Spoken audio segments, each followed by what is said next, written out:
Today, I'm going to teach you how to put a background image in Elementor.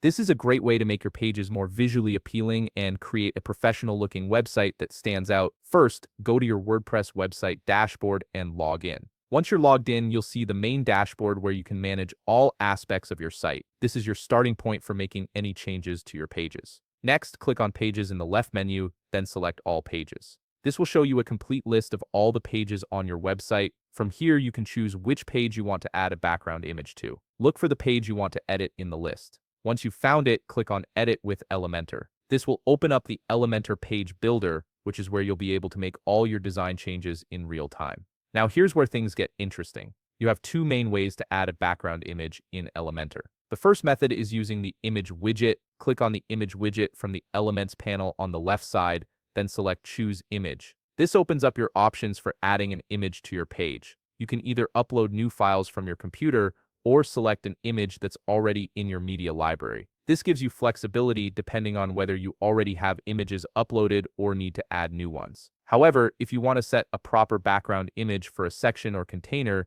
there's a better approach. Choose your background image by clicking on the 6 dots icon at the top of the container or section you want to edit. This icon allows you to edit the container settings, which is where the real background customization happens. Once you've clicked the 6 dots, go to the Style tab. This is where you'll find all the visual customization options for your container. Look for the background type option. Select Classic from the drop-down menu. This gives you access to the standard background image options. Then look for the Choose Image button and click it. This will open up your media library where you can select whatever background image you want for your page. Pick the image that best suits your design, and it will instantly appear as the background of your container or section. You can also adjust additional settings like background size, position, and repeat to make sure the image displays exactly how you want it. And that's it. You've successfully added a background image to your Elementor page, giving it a more polished and professional appearance. If you found this video helpful, please leave a like, subscribe, and see you in the next video.